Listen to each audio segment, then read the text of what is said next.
Georgia was not the type of girl who would disappear off the radar and not tell her mum and dad where she was going. This is not just a 18-year-old who's decided to go off with her mates or go off with a boyfriend. This is something that is out of character for Georgia. You can just see how cunning this individual is in terms of his attention to detail. I'm sure that it wasn't until the very last moment that Georgia realised she was in the gravest danger. Georgia Ferrett Williams was born on September 17, 1995, in Telford, Shropshire, England. Her parents were Steve Williams, a detective with the West Mercia Police, and Lynnette Williams. Georgia also had an older sister named Scarlett. Georgia had a fairly difficult time in middle school, having been frequently bullied. All that changed in high school when she managed to make many new friends. She became so well-liked that she even became the school's head girl, a position of leadership among students in British schools. Georgia Williams was quite an incredible young woman. She was bright. She had a bright future ahead of her. It was also in high school that Georgia began training as an air cadet, a stepping stone to pursue a career as a paramedic with the Royal Air Force.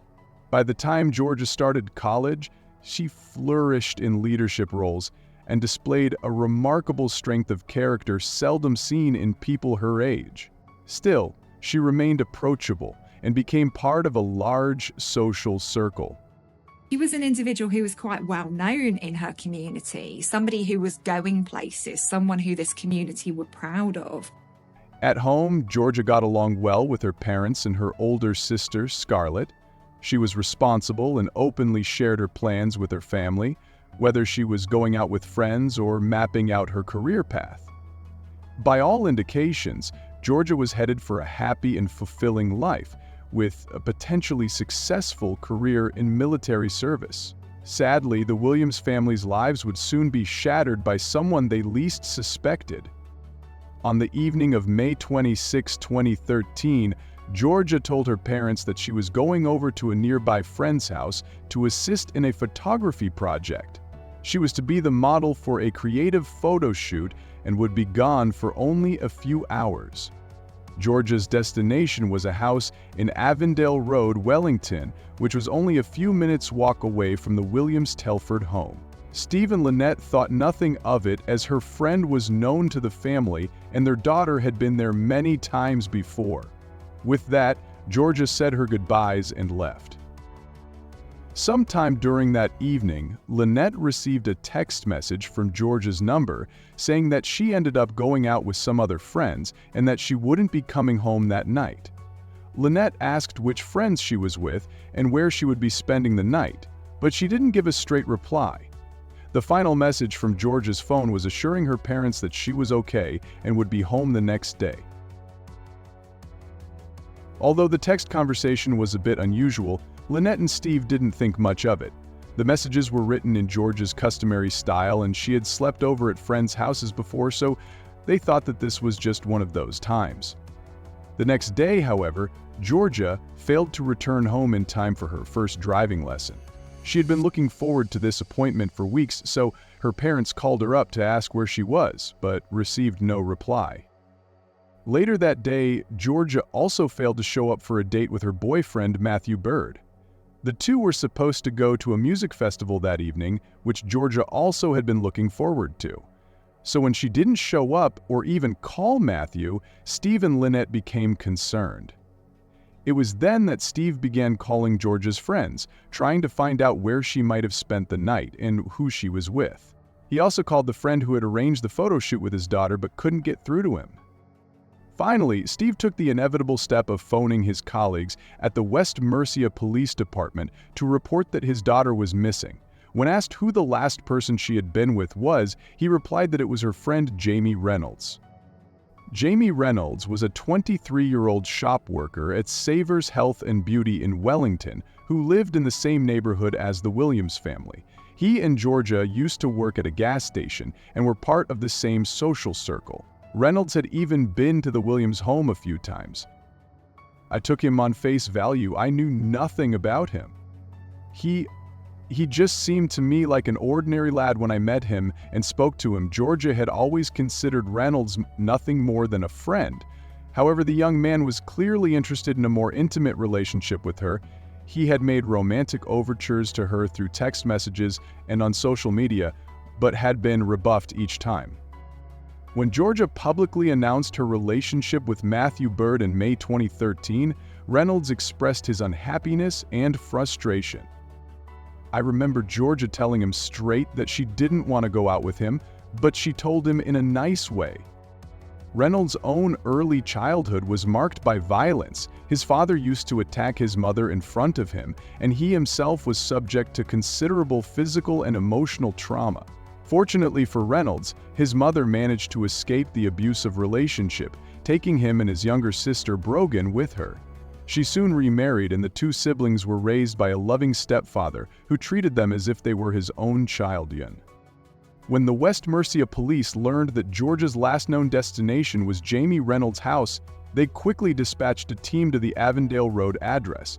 When no one replied to their calls, they broke down the door and entered the premises. Inside, they found no trace of Reynolds or his parents, who had apparently gone to Italy on a week-long holiday. But more importantly, there was no sign of Georgia Williams, and neither she nor Reynolds answered their phones. As police continued to search the Avondale house, they sent out an alert for the silver Toyota Hayase van that Reynolds was known to be driving.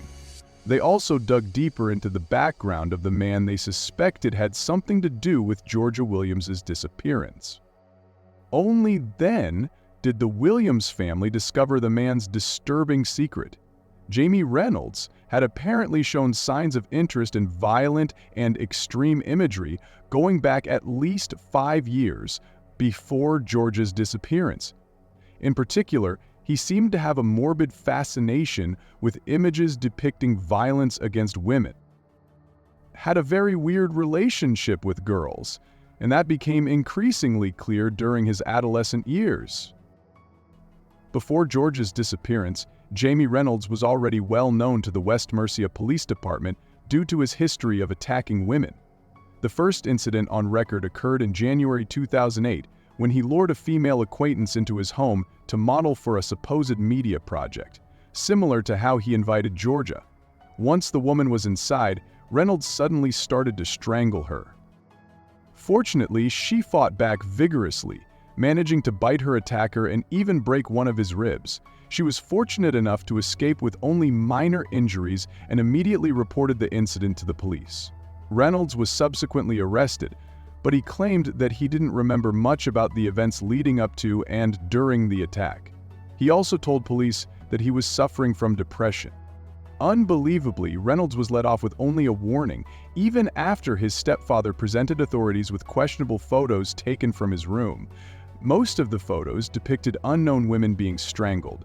Others were of women Reynolds knew, with nooses digitally superimposed around their necks.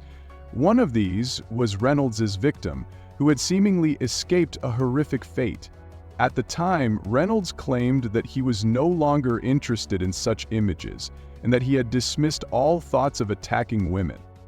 So, despite the seriousness of his actions, he was released with a warning and advised to seek counseling. The second incident occurred in August 2011 when he propositioned a female co-worker who spurned his advances. Reynolds was furious at her rejection. In a rage, he backed his car into hers at top speed in their workplace parking lot.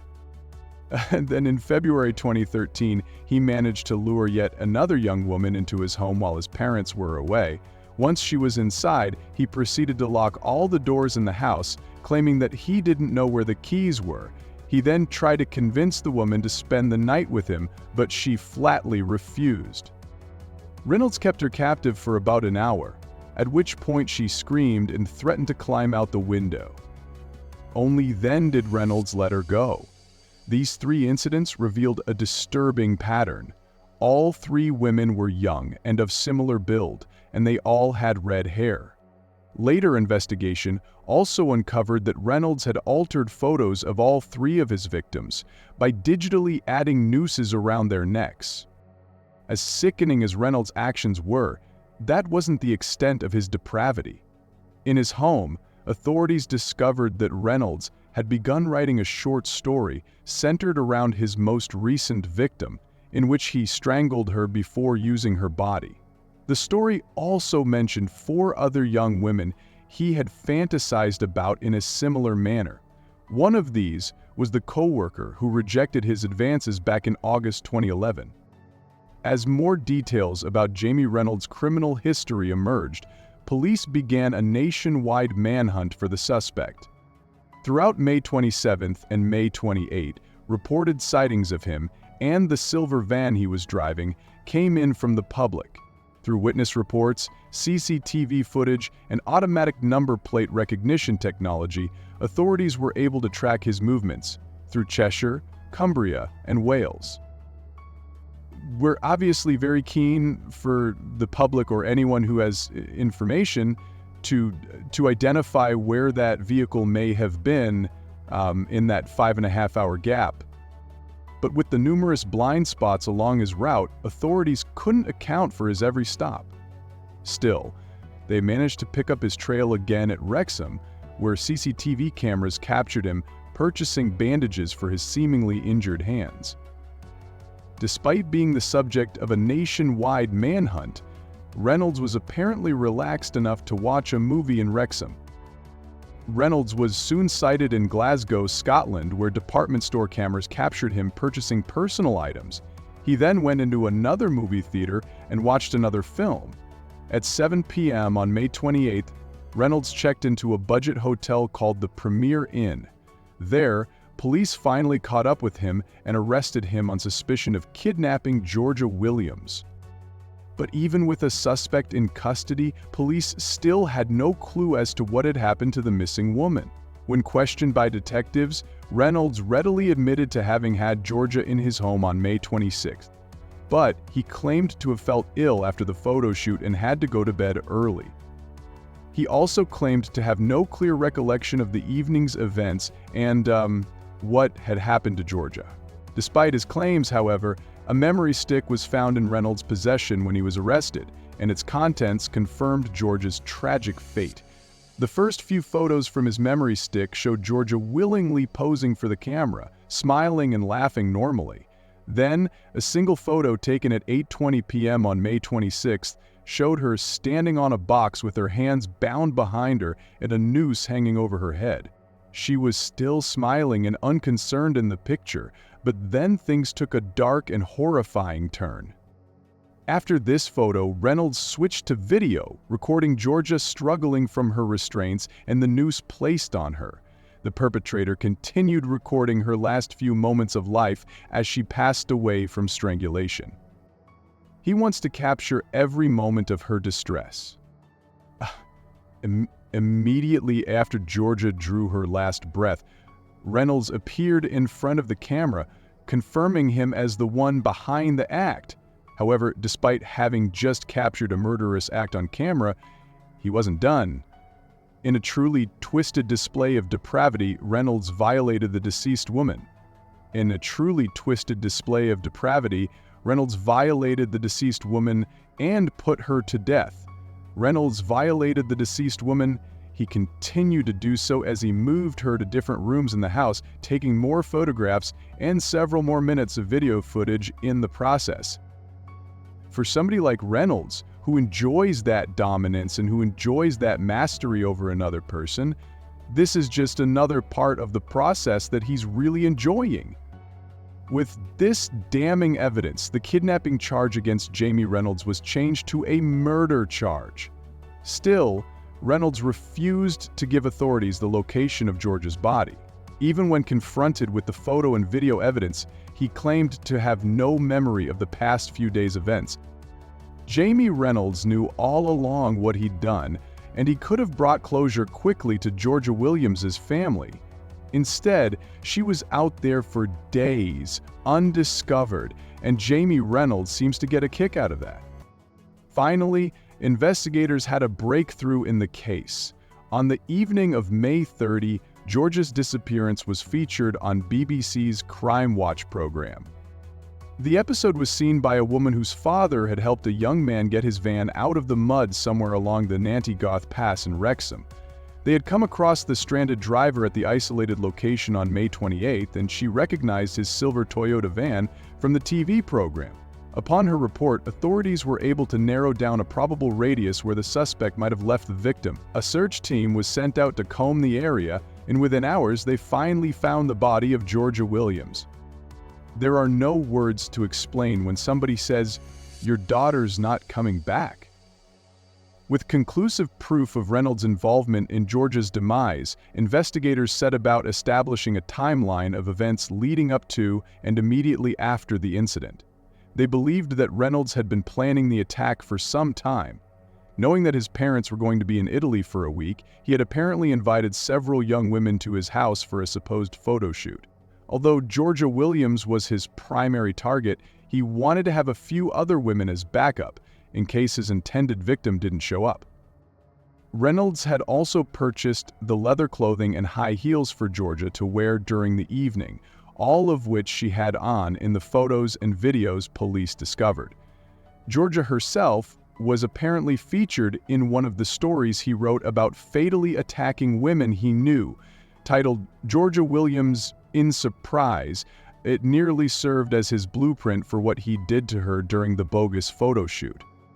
This is a fixation on her, an obsession with her, and he writes this story about luring her to his house. When Georgia showed up that fateful evening, Reynolds wasted no time in carrying out his despicable plan. Afterward, he transferred the photos and videos from his stepfather's camera onto the memory stick police found on him when he was arrested. He also sent text messages to Georgia's mother, Lynnette, to throw off her suspicions and give him time to get away. The next day, Reynolds placed Georgia's body in his stepfather's van. He then went off on a 2-day road trip through Cumbria and Wales, and on to Glasgow, where police finally caught up with him. Along the way, Reynolds took a detour to the Nantygarth Pass in Wrexham, where he left Georgia's body in a remote woodland. If it wasn't for the father and daughter who helped him get his van out of the mud, police might never have discovered where he disposed of Georgia's body. Reynolds was brought before the Telford Magistrates Court on June 6, 2013. There, he was formally charged with the murder of Georgia Williams and was remanded into custody. On October 3, 2013, Reynolds pleaded not guilty to the charge and was scheduled to face trial on December 2, 2013. But on the first day of what was supposed to be his trial, Reynolds changed his plea to guilty. This effectively meant that he was waiving his right to a jury trial, and the case proceeded to sentencing. On December 19, 2013, Jamie Reynolds was sentenced to a life term in prison with no possibility of early release. With this sentence, he became one of the youngest convicted criminals in Britain to have been given a whole life term. Even though Georgia's murderer was condemned to spend the rest of his life in prison, the Williams family had their own life sentence to bear. For the family, knowing that their beloved daughter and sister will never be with them again has been a source of considerable heartbreak, pain, and sorrow. Despite their personal tragedy, Georgia's parents took concrete steps to help ensure that such a vile and vicious act would never happen to anyone else. They spearheaded calls for a total revamp of police procedure, citing lapses that prevented Jamie Reynolds from being identified as a potential serial offender. Her family also campaigned for improved cooperation among different law enforcement agencies. Their officers shouldn't sleep at night because they let Georgia down. Their failings led to our daughter being killed by Reynolds. They killed Georgia by not dealing with him properly, and they should accept some consequences for that. The West Mercia Police Department's Chief Constable, David Shaw, subsequently apologized to the Williams family regarding their handling of Reynolds' previous cases. He personally committed to making significant policy changes and admitted there was still much work to be done to improve investigative procedures. "We did get this wrong. We let them down, and I profoundly and wholeheartedly apologize to them." The Williams took another significant step in their healing by founding the Georgia Williams Trust.